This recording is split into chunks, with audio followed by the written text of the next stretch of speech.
Saya mendapatkan tugas dari Ketua Panitia Dr. Farid untuk sama-sama menjadi pemicu diskusi kita bersama ya. Bagaimana kita mengelola pasien dislipidemia kita, seberapa rendah kita harus menurunkan kadar HDL kita, LDL-nya. Mungkin ada dua pertanyaan ya, pertanyaan refleksi yang mungkin perlu kita sama-sama renungkan ya. Seberapa sering kita menemui pasien dengan LDL yang tinggi, itu satu. Kedua, seberapa sering kita bisa menurunkan kadar LDL pasien kita hingga bisa mencapai target. Apakah sebagian besar mencapai target atau banyak yang masih belum mencapai target. Ini sedikit saja gambaran bagaimana sebenarnya penyakit kardiovaskuler, baik itu stroke, baik itu ischemic heart disease, baik itu peripheral arterial disease merupakan penyebab kematian dan kehilangan kualitas hidup bagi penduduk di Indonesia. Sekarang saat ini kita juga mempunyai konsep pengelolaan penyakit tidak menular atau penyakit kardiovaskular. Dulu kita kenal ada namanya cardiometabolic based chronic disease. Sekarang berkembang lebih luas lagi konsep cardiovascular kidney metabolic health. Jadi perkembangan ilmu ini membuat kita melihat pasien lebih secara komprehensif. Nah saat ini mungkin kalau untuk endokrin kita lebih banyak bergerak di area hulu sebenarnya. Bagaimana kita bisa melakukan tata laksana faktor-faktor risiko ini supaya jangan sampai pasien jatuh kepada komplikasi yang advance, baik itu gagal ginjal maupun kardiovaskuler. Kalau kita lihat masalah faktor risiko kardiovaskuler di Indonesia, itu sebenarnya problemnya cukup besar. Kalau rekan-rekan sekalian lihat di sini, ini data penelitian dari Dr. Farid, kita kerjasama dengan teman dari Seoul National University. Angka timbulnya misalkan sindroma metabolik sebagai salah satu faktor risiko untuk kardiovaskuler itu kurang lebih sama. Jadi sama dengan negara yang lebih maju misalkan. Memang ada perubahan terkait perbedaan dari jenis kelamin misalkan.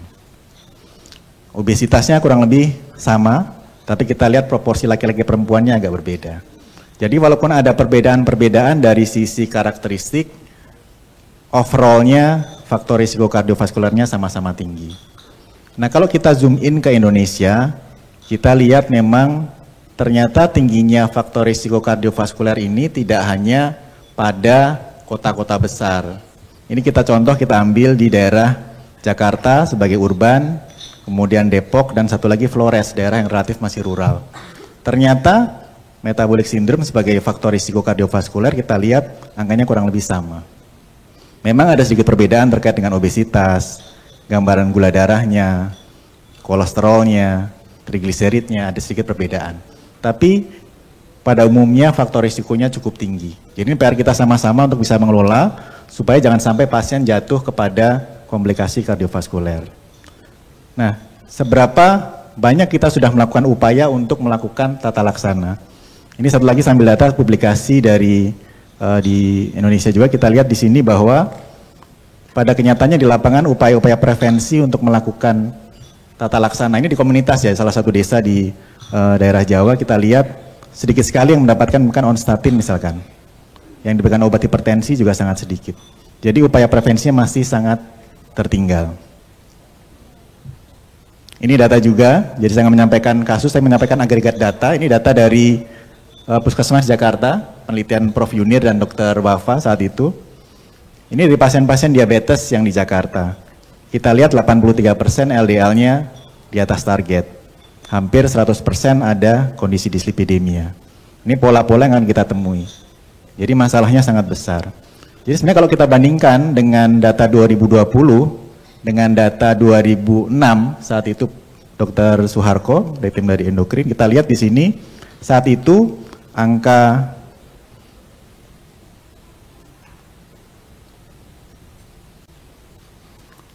kejadian dari LDL-nya tingginya juga cukup tinggi kita lihat ya, 90%. Dan ternyata nggak cuma pasien diabetes. Penduduk Jakarta sendiri yang normal glucose tolerance kita lihat di sini, yang LDL-nya tinggi juga mencapai 83,1%. Jadi pemeriksaan profil lipid ini perlu kita rekomendasikan untuk pasien-pasien kita. Karena kalau kita periksa ternyata banyak juga yang memerlukan intervensi. Nah sekarang kita masuk bagaimana melakukan upaya-upaya untuk mencapai target kendali dari kolesterol tersebut. Saya rasa teman-teman semua senior kan jawab sekalian sudah mengetahui ada banyak sekali panduan-panduan ya. Ini saya sampaikan 3 panduan yang dari AHA, ada ISC dan juga dari ACE. Ada juga dari Perkeni, ada beberapa negara di dunia juga mengeluarkan berbagai rekomendasi. Targetnya beda-beda tipis. Ada yang 130, ada yang 160, ada yang sampai 40, 55, tapi kurang lebih konsepnya sama. Nah perbedaan-perbedaan dari panduan-panduan ini sebenarnya kalau rekan-rekan sekalian mau baca, bisa baca di beberapa review artikel yang sudah melakukan summarize gitu ya. Apa perbedaannya, apa yang sama. Tapi kalau kita lihat sebenarnya ada 4 yang kadang-kadang agak sedikit berbeda. Pertama dari faktor screening dan assessing lipid disordernya. Dan kedua adalah metode melakukan stratifikasi ICVD-nya agak sedikit berbeda. Nah ini kita akan bahas. Nah kalau kita ketemu pasien dengan risiko ICVD atau pasien secara umum, kita perlu lakukan upaya untuk melakukan screening ICVD risk-nya. Ada secara anamnesis kita lakukan riwayat merokok, riwayat penyakit jantung dan lain sebagainya. Sebagai dokter tentu kita akan kerjakan ini. Dan yang penting juga di riwayat keluarga misalkan. Adakah penyakit kardiovaskuler, hipertensi, dislipidemia dan lain sebagainya. Pemeriksaan fisik, pemeriksaan lab, pemeriksaan diagnostik lanjutan. Perlu nggak dilakukan treadmill test misalkan. Atau untuk pasien-pasien yang memang memiliki fasilitas lebih, dilakukan misalnya kalsium scoring, atau pemeriksaan CMT, atau carotid ultrasound. Nah kalau kita lihat dari 3 panduan tadi, yang mungkin perlu kita implementasikan adalah selain lipid profile yang kita sering minta dalam praktek kita sehari-hari, kita mungkin perlu mulai menghitung non-HDL kolesterol, karena belum secara rutin kita mendapatkan hasilnya dari laporan. Tapi ini mungkin bisa kita mulai hitung, kita akan bahas setelahnya. Kemudian mungkin kita perlu mempertimbangkan pemeriksaan ApoB misalkan pada kasus-kasus khusus yang memerlukan. Dan lipoprotein little a misalkan. Jadi ini beberapa marker-marker yang bisa kita periksa untuk memberikan informasi terkait risiko kardiovaskuler yang lebih detail. Tadi saya sampaikan mungkin treadmill test tidak cukup. Mungkin untuk beberapa pasien perlu CAC scoring atau CIMT. Karena dari beberapa screening kita lakukan pada pasien diabetes misalkan, itu ternyata cukup banyak yang ternyata CIMT-nya menebal. Atau kalsium skornya cukup tinggi dengan treadmill test yang masih normal. Nah, yang poin berikutnya adalah terkait dengan kalkulator faktor risiko.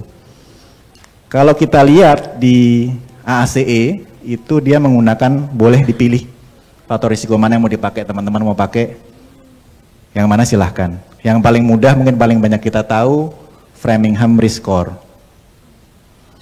Kalau di ACC-AH dia beda, mereka pakai US based cohort untuk pooled cohort equation untuk fatal and non-fatal events. Kalau yang ESC dia pakai only fatal events. Dan tentu saja ini ada yang sifatnya country spesifik untuk negara-negara di Eropa. Mungkin di Indonesia yang paling mudah mungkin dengan Framingham Risk Score sampai kita punya faktor risiko tersendiri yang kita bisa aplikasikan. Penelitian salah satu mahasiswa bimbingan di RSCM kita menemukan misalkan untuk pasien pre-diabetes atau diabetes, dia ditambah 1 faktor risiko misalkan hipertensi, itu kardiovaskuler sudah naik 2 kali lipat. Ditambah usianya lebih dari 45 tahun, nambah 2 kali lipat lagi misalkan. Jadi mungkin akan ada berbeda untuk Indonesia. Nah rekan-rekan sekalian, kalau kita periksa panel lipid misalkan, kita periksa trigliserid, LDL, HDL, kolesterol total. Nah sebenarnya yang penting adalah ada lipid yang sifatnya aterogenik dan anti-aterogenik. Dan kita lihat memang di sini ApoB dia ada di semua parameter lipid ini. Nah ApoB ini secara umum akan tergambarkan sebagai proksi, kita bisa lihat dari kadar non-HDL kolesterolnya sebenarnya. Karena pemeriksaan ApoB kan masih relatif mahal ya. Jadi non-HDL kolesterol ini menjadi salah satu parameter yang penting juga setelah kita mencapai target kendali LDL-nya. Jadi setelah LDL, bisa non-HDL, ApoB, dan juga baru trigliserid yang nanti akan banyak dibahas oleh Prof. Pradana. Nah, non-HDL ini mudah sebenarnya menghitungnya, cuma total kolesterol dikurangin HDL kolesterol. Jadi dia kurang lebih tadi menggambarkan lipoprotein yang mengandung ApoB tadi. Nah, selanjutnya tentu saja targetnya. Bagaimana menentukan targetnya? Tadi saya sampaikan bahwa Prof senior kan sekalian boleh menggunakan IASI boleh, menggunakan ACC-AH boleh, atau menggunakan ACE. Ini saya tampilkan yang ACE karena ini menurut saya paling sederhana dibandingkan dengan dua yang ada sebelumnya. Misalkan pasien dengan diabetes, ya minimal LDL-nya harus di bawah 100.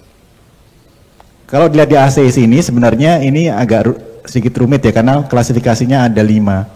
Tapi sebenarnya untuk moderate dan high risk ini kurang lebih hampir sama sebenarnya. Moderate to high risk ini sama. Kita turunkan LDL-nya di bawah 100. Kalau tidak ada faktor risiko di bawah 130. Kalau CKD stage 3 dengan albuminuria di bawah 70. Heterogeneous familial hyperkolesterolemia di bawah 70 LDL-nya. Jadi kalau pasien dengan diabetes minimal di bawah 100, ada faktor risiko turun di bawah 70. Kalau dia progresif ICVD harus lebih agresif lagi di bawah 55.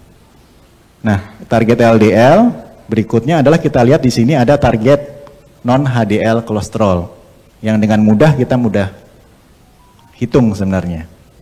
Berikutnya ada ApoB, baru terakhir adalah target trigliserid pasien. Ini saya sampaikan satu studi di Indonesia juga oleh Prof. Munawar saat itu ya, terkait dengan pencapaian LDL goal. Kita lihat yang very high risk, proporsinya 34%, di bawah 100 dan 130. Yang mau saya tunjukkan di sini adalah terkait dengan satu kondisi yang mungkin seringkali kurang perhatikan, terkait dengan familial hyperkolesterolemia. Kenapa saya perlu sampaikan? Karena angkanya cukup tinggi, sekitar 6,9%. Ini seringkali underdiagnosed. Padahal ini faktor risiko kardiovaskulernya sangat tinggi. Karena terkait dengan early onset aterosklerosis dan juga peningkatan risiko serangan kardiovaskuler. Untuk diagnosisnya memang idealnya kalau kita mau confirm case harus dengan pemeriksaan genetik. Tapi sebenarnya kalau kita lihat dari hasil, misalkan menggunakan Dutch kriteria ini, kita lihat LDL di atas 190 itu skornya sudah 3. Jadi bisa menjadi suatu entry point bagi kita untuk aware, kalau ketemu pasien yang LDL-nya lebih dari 90, kita perlu berpikir jangan-jangan ini suatu kasus familial. Tanya di keluarganya dari riwayat serangan jantung nggak, kardiovaskuler pada usia dini misalkan. Kalau bisa, kita lakukan DNA analisis. Jadi kalau 90 minimal sudah masuk probable familial. Ini penelitian kita kerjakan nih, Dr. Adi yang tim di lapangan yang banyak mengerjakan, kita kerjakan genomic study untuk yang onset diabetes. Kita sedang mengembangkan kapasitas untuk pemeriksaan genomik. Dari 1.100 subjek yang kita rekrut, pada pasien dengan diabetes yang di atas 190 itu kurang lebih 3 pasien. Yang kontrol sehat, itu angka LDL di atas 190 itu 6,9%. Jadi angkanya cukup besar. Kita harapkan kita bisa membuat juga nantinya panel genetik untuk konfirmasi tes pada pasien-pasien ini. Nah sekarang kita kembali lagi ke stratifikasi risiko tadi. Setelah kita tahu stratifikasi risikonya, kita tahu targetnya, baru kita lakukan intervensi. Perubahan pola hidup udah pasti itu menjadi pondasi dari pengelolaan dislipidemia. Nextnya adalah mau pakai statin yang mana. Kalau extreme risk, very high risk, pakainya high intensity statin. Kalau high moderate risk, pakainya moderate intensity. Kalau low risk mungkin cukup dengan lifestyle dulu. Kita bisa naikkan dosis statinnya sampai dosis tertinggi yang pasien bisa toleransi. Ya, dosis tertinggi yang pasien bisa toleransi. Kalau belum bisa mencapai target, kita kombinasi. Di kita mungkin kita masih cuma punyanya misalkan cuma ezetimibe misalkan. Tapi mungkin dalam beberapa saat ke depan mungkin akan punya misalkan PCSK9 inhibitor. Inclisiran misalkan, yang bisa disuntik tiap 6 bulan sekali membantu pencapaian target LDL. Yang penting sebenarnya buat teman-teman semua, sebenarnya tabel ini sangat membantu ya. Ada high intensity statin, moderate intensity statin, dan obat-obat yang lain yang ada. Nah ini patokan yang penting untuk praktek kita sehari-hari pilihannya. Kalau high intensity mesti menggunakan Ator, dosisnya mungkin 40-80, atau Rosu 20-40, dan seterusnya. Jadi kalau kita ketemu pasien, pertama stratifikasi terlebih dahulu, tentukan risikonya, baru tentukan targetnya, baru kita pilih mau pakai statin yang mana. Kita gunakan statin dosis yang tertinggi yang bisa ditolerable oleh pasien, bila tidak bisa lakukan kombinasi. Nah terkait pencapaian target kendali LDL di Indonesia memang yang mencapai target LDL masih di bawah 40%. Tidak terlalu banyak. Ini data di RSCM penelitian Dr. Tri Juli tahun 2015, kita lihat dari pasien-pasien diabetes yang di RSCM yang mencapai di bawah 100 itu kurang lebih hanya sekitar 36%. Jadi masih menjadi PR kita sama-sama bagaimana caranya bisa melakukan intervensi supaya angka ini bisa meningkat. Kalau kita lihat pasien dengan diabetes, ini sebenarnya kurang lebih sama dengan tadi algoritma yang di depan, hanya lebih fokus. Intinya bisa kita lakukan intervensi untuk mencapai target kendalinya tadi. Kalau perlu dilakukan pemeriksaan ApoB dengan target-target yang ada tadi. Tapi prinsipnya sama dengan moderate atau high intensity statin. Di lapangan memang pada kenyataannya, ini di community base ya, di primary healthcare, ini Dr. Wafa yang penelitian dan Dr. Prof. Yunir, kita lihat 83% masih belum bisa mencapai LDL di bawah 100 pasien diabetes. Padahal kalau kita lihat dari beberapa studi, kalau kita mau mencegah penyakit kardiovaskuler pada pasien diabetes, itu kontribusi paling besar bukan HbA1c, bukan tekanan darah. Yang paling besar ini. Tapi seringkali ini justru yang tidak mencapai target. Bisa dari pasiennya mungkin karena nggak ada keluhan, bisa mungkin dari faktor yang lain, ketersediaan obat misalkan. Nah kalau kita lihat realitas di lapangan memang faktornya banyak. Ini kita lihat, ini pasien di Puskesmas Jakarta ya, 60% tidak diberikan statin sama sekali. 18% diberikan simvastatin, 14% simvastatin 20 mg, atau atorvastatin hanya 1,1%. Padahal tadi kita tahu kalau dia diabetes minimal moderate atau high intensity statin. Nah ini Dr. Fauzan nanti akan penelitian ya, Dr. Fauzan ya, melihat bagaimana kaitan ini dengan komplikasi pasien. Nah rekan-rekan sekalian, saya rasa PR-nya kita cukup banyak ya, bagaimana faktor yang mengaruhi penggunaan lipid. Kadang-kadang sebagai dokter kita takut pakai statin dosis tinggi, takut resiko efek samping misalkan. Atau target-targetnya kita bikin semua pasien sama, padahal semua pasien-pasien mungkin berbeda targetnya.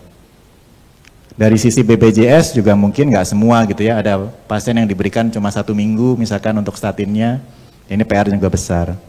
Dari sisi pasien juga seringkali menganggap tidak penting gitu pemberian obat-obatan statin misalkan. Karena nggak ada keluhan, pasien nggak minum obatnya. Jadi memang PR-nya banyak dan juga memang obat-obat yang tersedia, kita saat ini punya statin, ezetimibe, fibrat kita bisa gunakan. Dan mungkin dalam beberapa saat ke depan kita harapkan PCSK9 bisa masuk, jadi memberikan opsi terapi buat pasien-pasien kita.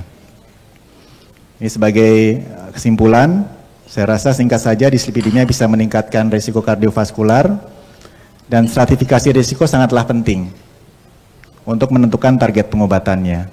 Mungkin kita fokus LDL kolesterol dulu misalkan yang paling simpel, bisa dikerjakan dengan mudah. Capai ini dulu, kalau ini sudah tercapai, kita baru melakukan intervensi untuk yang lain, untuk mencapai targetnya. Ini obat-obatan yang tersedia.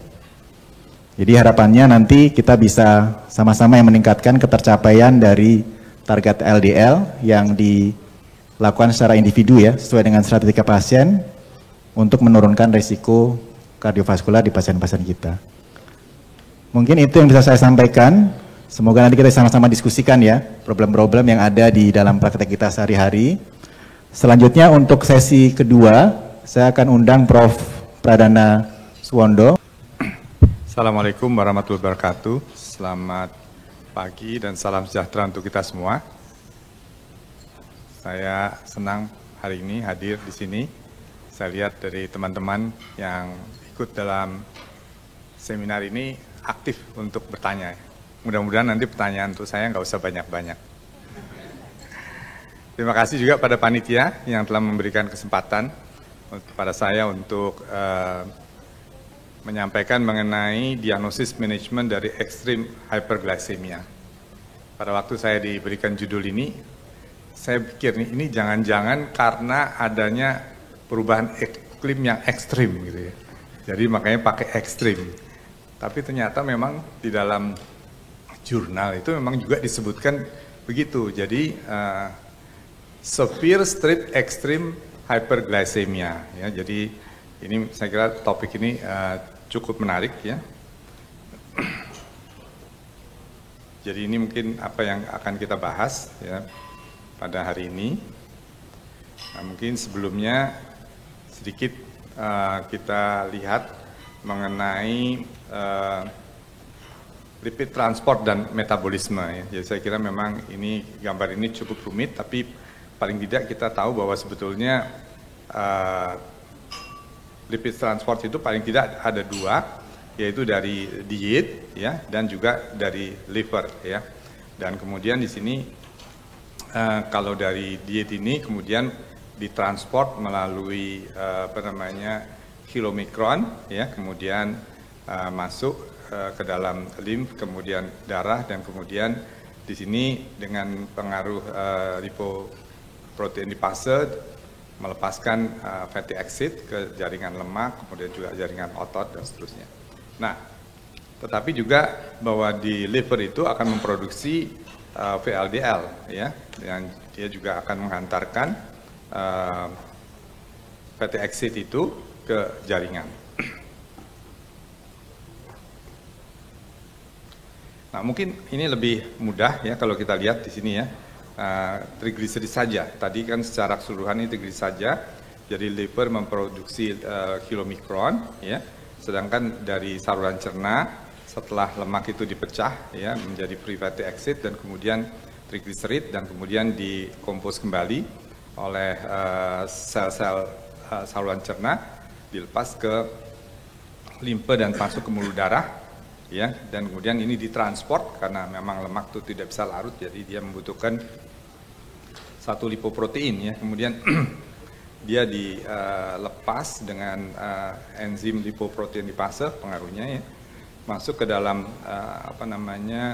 jaringan otot dan juga jaringan lemak ya. Jadi ini sebagai ilustrasi bagaimana sebetulnya itu lemak itu ditransport dari usus dan dari liver ke jaringan sebagai kemudian bahan bakar, seperti juga glukosa ini sebagai bahan untuk metabolisme. Ya, khusus mengenai diabetes ya, tadi kita lihat pada pasien-pasien diabetes itu hyper TG-nya saya lihat cukup tinggi ya. Nah ini kita bisa lihat ya pada pasien dengan diabetes itu ada supply non-acidified fatty acid ke liver, oleh karena itu di liver dia akan memproduksi VLDL yang lebih banyak. Dan di sini sumbernya ada dua, kilomikron yang dari usus dan VLDL yang dari liver. Dan kemudian atas pengaruh LPL kemudian melepas fatty acid-nya. Dan remnannya ini kemudian menjadi small dense LDL yang lebih bersifat aterogenik. Sementara VLDL remnan ini kemudian setelah dilakukan transfer, ini menjadi HDL yang lebih mudah dikatabolisme. Oleh karena itu, pada pasien diabetes itu HDL-nya itu lebih rendah, gitu ya. Nah, sekarang kita lihat dari klasifikasinya ya. Kalau kita lihat tadi hasil statistik mengenai hyper TG itu mungkin dia memakai kriteria yang sebelah kiri ya. Di sini ada yang normal itu sampai 150, yang tadi diperlihatkan oleh Dr. Diki, target terapi untuk TG adalah di bawah 150 dan diberi klasifikasi untuk lebih dari 500 ini kita bilang very high ya. Tetapi dari guideline Endocrine Society dikatakan di sini bahwa yang lebih dari 1000 itu yang kita bilang severe, kemudian kalau lebih dari 2000 itu lebih tinggi ya. Nah, tapi kalau kita lihat di sini ya, memang hampir semua guideline itu mendefinisikan bahwa severe hyperglycemia itu adalah di atas 500 ya. Sedangkan yang severe extreme itu di atas 1000 ya. Nah, sekarang kalau kita lihat dari statistiknya, memang menurut Riskesdas itu kejadian dari hypertrigliserida itu tidak terlalu banyak ya. Jadi yang borderline itu 13%, yaitu antara 150 sampai 199. Yang very high ya di atas 500 itu 0,8% ya. Kalau di Amerika itu di datanya mungkin lebih jelas lagi 1,7%. Ya. Nah, sekarang kita lihat tadi kan Dr. Diki mengatakan bahwa sebetulnya dalam terapi itu lebih melihat target dari kolesterol dalam ini LDL dan kemudian juga harus memperhatikan non HDL kolesterol itu ya. Nah, sekarang kenapa kok tiba-tiba trigliserid itu harus diperhatikan? Kalau high TG itu memang meningkatkan kejadian akut coronary syndrome ya. Tetapi dengan severe hyper TG dia juga meningkatkan kematian akibat MCI dan juga akibat dari pankreatitis akut. Nah, ini mungkin kenapa kita harus membahas kasus ini ya. Karena walaupun jarang, tapi sekali-sekali kita temukan di dalam praktek sehari-hari, gitu ya. Dan ini tambah banyak karena apa? Karena sekarang populasi kita banyak yang obes dan juga pasien DM-nya itu juga sekarang meningkat. Ya. Jadi kombinasi obes dengan DM, kalau dia ditambah dengan faktor genetik, maka kemungkinan kejadian severe extreme hyper TG ini menjadi lebih sering ya, dijumpai ya. Nah, jadi kalau kita lihat di sini ya, bahwa kalau pasien dengan hyper TG itu ya, maka bentuk dari VLDL-nya itu menjadi lebih besar ya. Dan kemudian itu dia akan berubah menjadi setelah melakukan transfer ya, itu menjadi small dense LDL yang tentu mempunyai risiko untuk kardiovaskular yang lebih tinggi ya.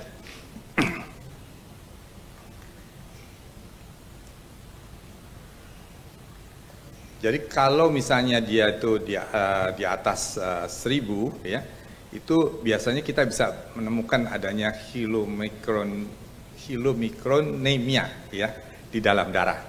Sedangkan mungkin kalau masih di bawah 1000 itu yang bisa kita lihat sebetulnya VLDL yang besar begitu ya, tapi belum sampai kita jumpai kilomikron dalam darah.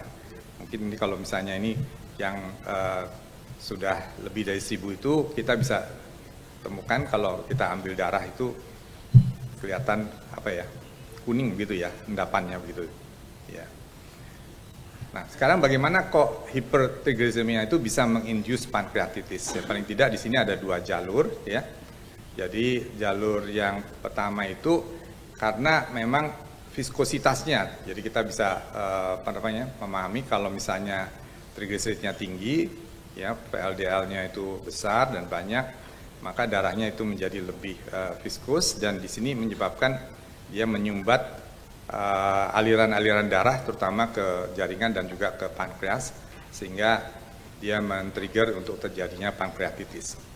Nah, yang satu lagi mekanismenya adalah karena free fatty acid-nya yang dilepas dari LDL itu kemudian tidak tertampung oleh albumin sehingga dia bebas dan karena bebas kemudian dia men-trigger dari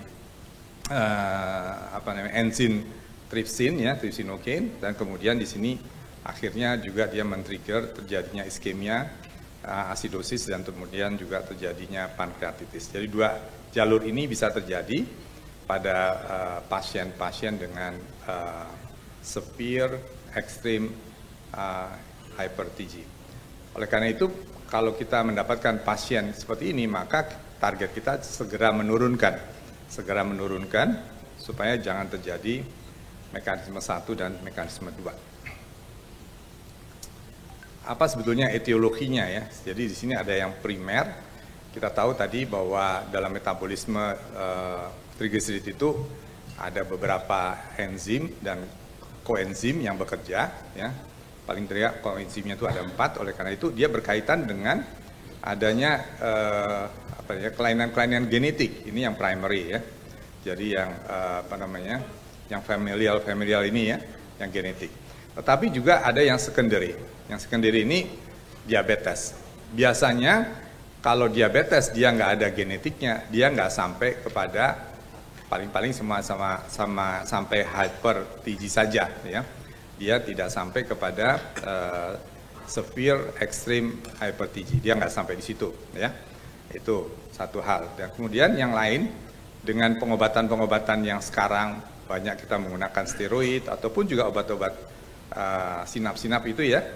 Nah, pasien obes, ini kejadian secondary ini juga meningkat. Ya. Jadi ada obat-obatan juga, ada juga kondisi-kondisi penyakit yang memang sekarang sedang mengalami pandemi juga. Ya, ini yang perlu kita perhatikan. Nah, jadi etiologinya ya, memang ada genetik ya, tetapi dengan lingkungan ya, dengan pengaruh lingkungan ataupun juga dengan asupan makanan, kemudian ini bisa menyebabkan dari severe hypertriglyceridemia.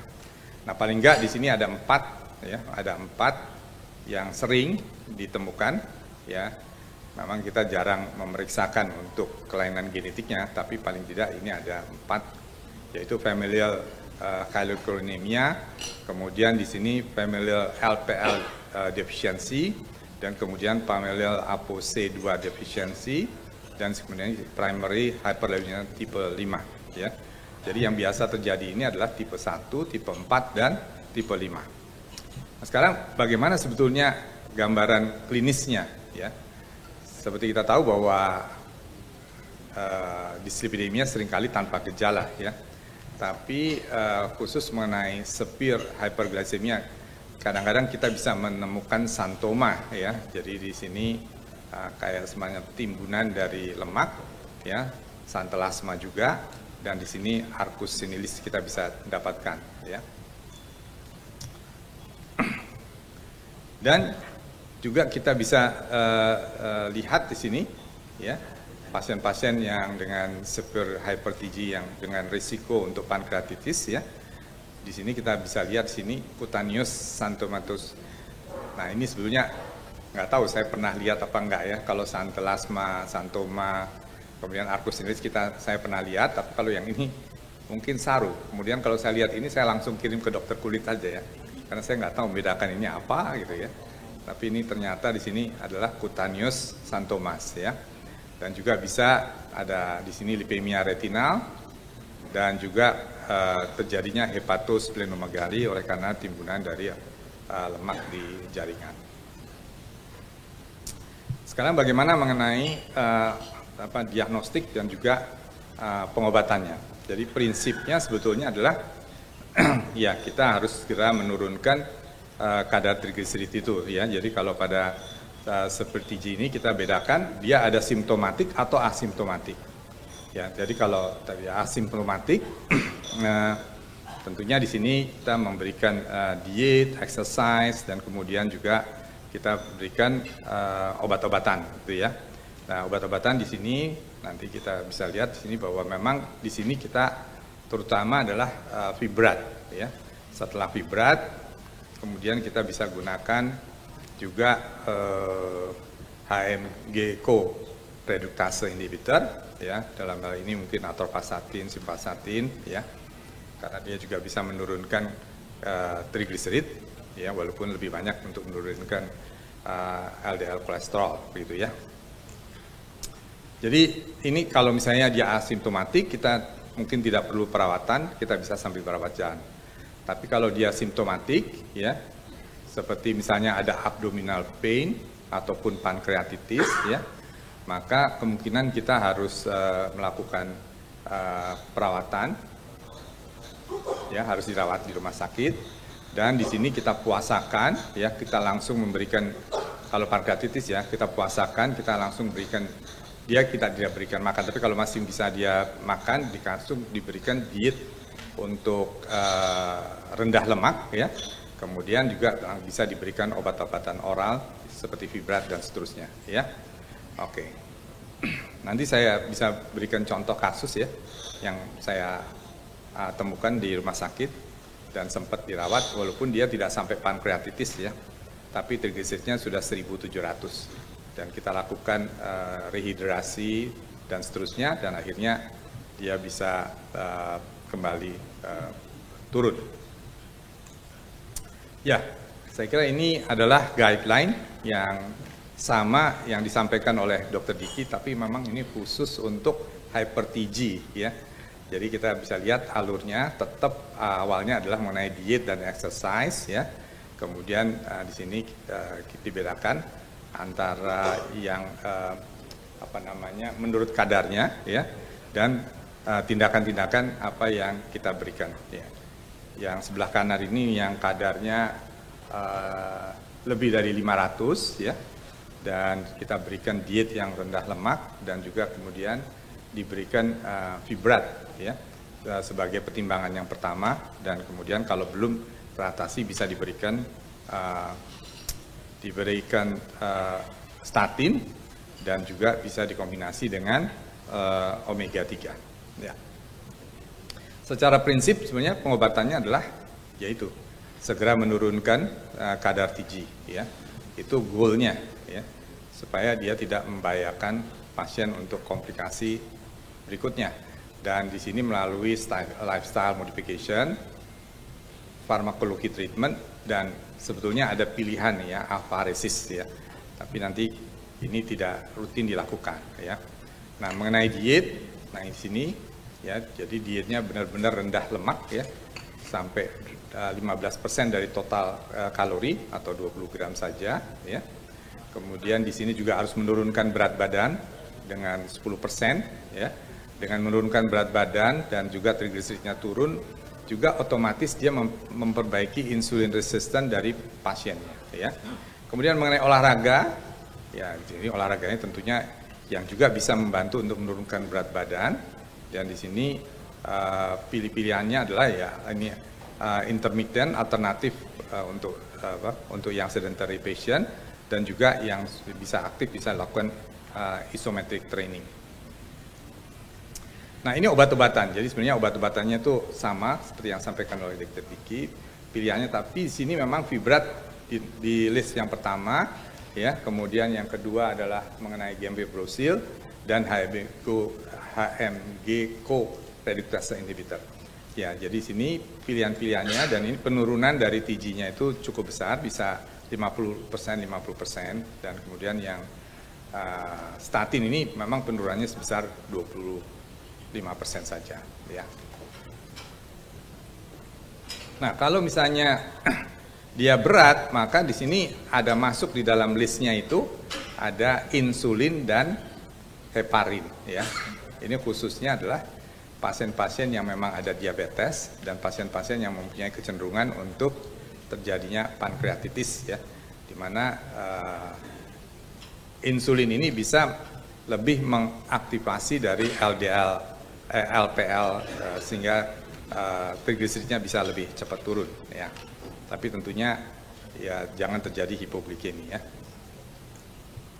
Nah, ini jadi antara fibrat. Jadi kalau kombinasi fibrat dan statin ini memang yang paling baik adalah dengan ya fenofibrat dan statin ya. Kalau gemcitabine tidak dianjurkan kombinasi dengan statin, dan kita bisa lihat di sini bahwa fibrat itu mempunyai efek untuk lebih mengaktifasi dari LPL dan juga mensekresi LPL lebih banyak ya.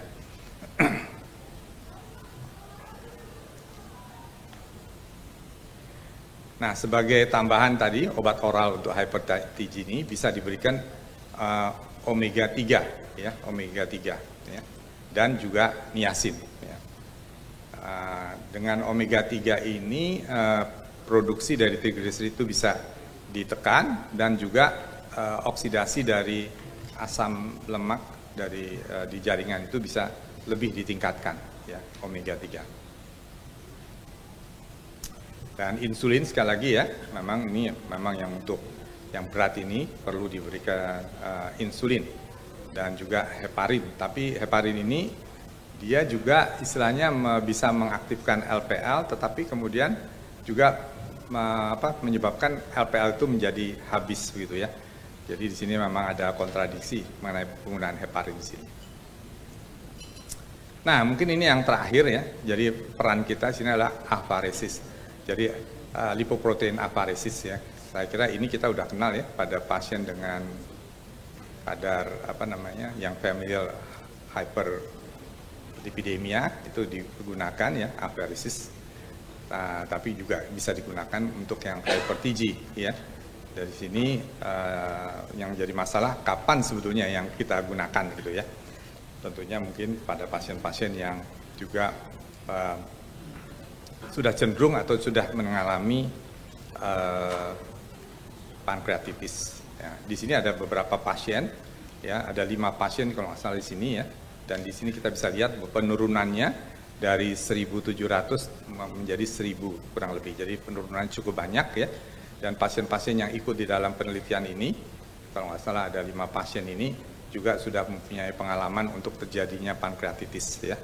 Jadi dia bisa menurunkan sekitar 30% dari triglyceridnya.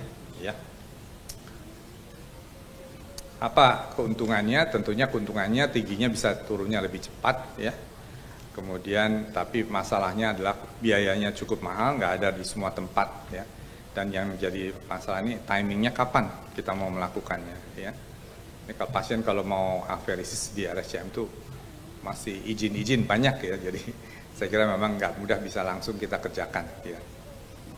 Oke, nah sekarang bagaimana mengenai pankreatitis? Karena kita tahu bahwa hyper-TG ini di atas 1000, ya itu bisa punya risiko pankreatitis. Jadi kalau kita ada pasien dengan kecurigaan pankreatitis, ya tentunya setelah diagnostik, maka kita puasakan, ya kemudian setelah puasakan kita lakukan rehidrasi, ya. Setelah dilakukan rehidrasi, ya, kemudian di sini kita dalam keadaan akut, ya, jadi rehidrasi, pemberian insulin, kemudian kemungkinan pemberian heparin, ya, jadi dan juga di sini kita kalau bisa berikan obat-obat yang tadi kita sudah diskusikan. Ini sedikit ilustrasi kasus ya, habis lebaran ya, jadi pasien diabetes yang ya masih muda 50 tahun, dia merasa bahwa badannya itu masih sehat, kemudian semua dimakan ya, dan dia nggak pernah kontrol gulanya, tapi kemudian dia merasa bahwa badannya itu menjadi nggak enak, belum sampai pankreatis, tapi pokoknya pegel-pegel semua badannya. Kemudian dia masuk, ya agak gemuk orangnya, ya BMI-nya sekitar 29, dan kita lihat profilnya dari lipid profilnya, dan gulanya juga tinggi, HbA1c-nya 13. Ya, kita lihat nih LDL-nya nih menarik nih, Dokter Diki ya 79 udah mencapai target nih kalau Dokter Diki ya. Tapi kita lihat di sini memang triglyceridnya 1.700 ya. Nah, kemudian pasien karena memang dia nggak nyaman, badannya nggak enak, dia dirawat ya. Kemudian direhidrasi, diberikan diet rendah lemak ya. Kemudian dia nggak lama sih dirawatnya, cuma mungkin 3-4 hari ya. Kemudian dia ketemu setelah 1 bulan itu semua profilnya sudah bagus, termasuk HbA1c, termasuk gula darah, berat badannya sudah turun 7 kilo, ya, dan terapi yang diberikan adalah ini, ya. Di sini dia mendapatkan insulin juga, dia mendapatkan basal bolus insulin, ya, kemudian ini obat-obatnya. Nah, kemudian setelah bagus, tentu pertanyaannya apa saya harus lanjut insulin apa enggak, gitu ya. Dan saya kira insulinnya saya kira mungkin kita bisa kembalikan ke obat oral lagi. Mungkin itu yang perlu kami sampaikan. Jadi saya kira memang severe ini ke depan mungkin agak lebih sering kita jumpai ya, oleh karena memang profil dari pasien-pasien kita juga berubah, ya. Kemudian juga di sini penting karena dia mungkin mempunyai risiko untuk pankreatitis dengan risiko kematian yang cukup tinggi, ya. Dan seringkali dia membutuhkan perawatan di rumah sakit walaupun nggak terlalu lama kalau belum pankreatitis, ya. Dan pengobatannya saya kira sudah kita sampaikan tadi dan mudah-mudahan ini bermanfaat untuk kita semua. Wassalamualaikum warahmatullahi wabarakatuh.